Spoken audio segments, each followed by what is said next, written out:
Hey there, it's Sonia Miller with another Q&A, and I'm going to do a few videos about our bodies. It's kind of one of my specialties, and it's also something I'm always getting questions about, and I have a lot of clients who at least completely are focusing on their bodies, or at least in part are focusing on their bodies. And so today's question is, how do I have a body I love?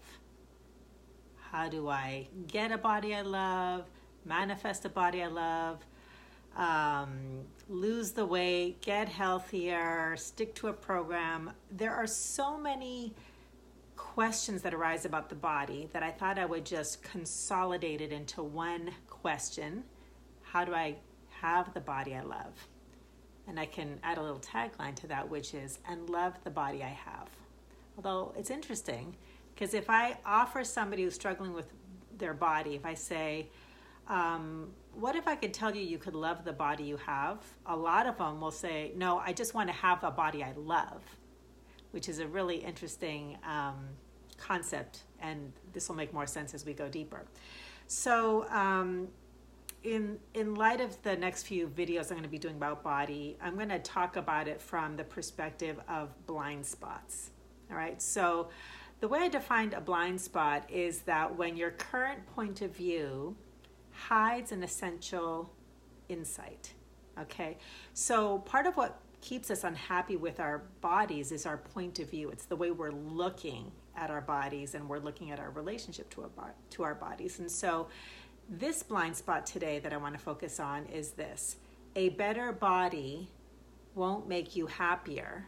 A happier you will make your body better. And I'm not kidding about that. I really mean it. So I'm speaking from personal experience. I actually have healed from a really painful eating disorder many years ago, bulimia. And this was back in my 20s, from college on and beyond. And besides having bulimia, which is a binging and purging sort of a scenario, that's kind of the obvious symptom of it. But the deeper hell that it was and is this constant self-loathing and this obsession with food, what I was going to eat, when I was going to eat. Because I was out of control, I would binge, and it would be in secret, and I'd plan ahead all day long. Then the abuse of laxatives, which was the way I purged, was trying to get control out of my out of controlness. And on top of that, I was carrying an extra 50, almost 60 pounds. So what I saw in the mirror was really excruciating. And I would constantly go on these cycles of getting control, whether it was limiting my eating or controlling what I was eating and when I was eating, or exercising. It was some form of a diet, and I'd become really obsessive about it, and then I would stick to it. And when I was in control, I felt, okay, I'm doing good, this is good. So my mood would rise. And then I would eventually lose control and go through the binge and purge cycle, and the weight would, come and go. So I would go down, and then I'd be down in self-loathing for a while until eventually I could start to feel, okay, I'm going to get in control, and the cycle continued. So I've actually done programs on this, and the punchline is I healed from this. But I only was able to heal when I finally started to address the real issue, which goes back to the blind spot. And that is that even though I could have a better body, and I did it at least 100 times, I gained and lost weight and gained and lost weight and gained and lost weight. I got control and lost control and got control and lost control over and over again. It wasn't until I looked underneath that whole cycle, I was able to become more aware of what that whole thing was about, that things actually changed in a permanent and lasting way. And not only did I lose weight, it was kind of like this, by the way, byproduct of healing the deeper issue, which was I was unhappy. I was unhappy. And part of what fueled the cycle was that, and I talked about this in an earlier video, that I thought the problem was the weight. But the real problem wasn't the weight. The real problem was the because. I want to lose weight because I think if I do, I will fill in the blank. I will feel beautiful. I will look beautiful. I'll be more confident. I'll be happier. One of a million different variations of I'll be happier. So the real problem was that I was unhappy. It wasn't about the losing the weight. Okay, that was just a symptom of the real problem. And the deeper solution was, until I really addressed the real problem in consciousness, everything that was happening in my inner world, the physical world would never stick. I might be able to lose weight temporarily, but it would never stick. And I only went through that cycle at least 1 million times. And for anyone who's dieted up and down knows that this is one of those things that you can conquer for a little bit. But if you really want it to be lasting, you have to really address the problem and not the symptom. And to drive this point even a little bit more deeply, in this day and age, most people, I don't know about everybody, but most people know somebody who's either had plastic surgery, maybe even liposuction, or does all kinds of things to themselves, always in pursuit of feeling better about their bodies. And even when they do these things, they're still not happy. There's still the next thing that they have to fix or change that's going to make them feel better. I've known people who've spent thousands and thousands of dollars on procedures, and either they're still not happy, that's problem number one, or the weight comes back. I've seen it happen many times. And I have nothing against these procedures, but if you want the procedure to actually contribute towards feeling better, you have to deal with the consciousness. Like, you have to be in alignment with the procedure, in alignment with your way of eating, for there to be a lasting result that you're happy about. Because if your actions are, I don't like myself, this needs to change, the actions are saying, fix this problem. The underlying consciousness is, everything about me is a problem. That's what you're going to keep manifesting. Okay, so given my little soapbox, you can tell I'm pretty passionate about this subject. I want to give you some way of looking at this that will actually help you start to really address the true problem and help you to tap into your power in all of this, truly your power in all of this. So here's an exercise that was a defining moment for me, okay? And that was this.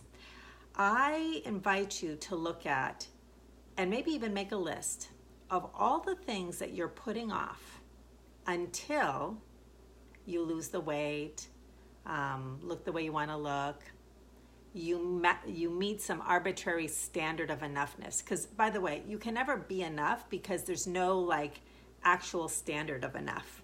It's this like illusion that you can never be anything enough, because enoughness doesn't exist. Who decides what enough is? Okay, so we just have this. It's really interesting when you think about enoughness. There's this carrot, like, I'm not enough, I'm not this enough, I'm not that enough, and we're chasing. But of course, it's like that cartoon. It's a stick that it's hanging in front of you, and you can never get there, because enoughness isn't out there. It's something that lives within you, and even enoughness isn't the thing that you're looking for. You're trying to connect with your joy, your fulfillment, that place that wants for nothing because there's nothing missing. Okay, so we go back to make a list of anything and everything that you're putting off until you lose weight, or you're a different size, or you're strong enough, you got muscles, you're toned, whatever you think you need to feel better. Make that list of the things you're putting off. Okay, and just to give you some examples, when I did this, because I was getting to my sick and tired of being sick and tired enough point, that my list included is like, well, I'm waiting to buy clothes until I lose weight, and I'm waiting to smile at men when I'm walking down the sidewalk because I'll be pretty enough, and I'm waiting to feel confident, and I'm waiting to even go out and do things because I felt so uncomfortable in my own skin. Okay, so I was doing all of these waiting. What are you waiting for? And then I thought, Sonia, what's going to happen if you never lose this weight?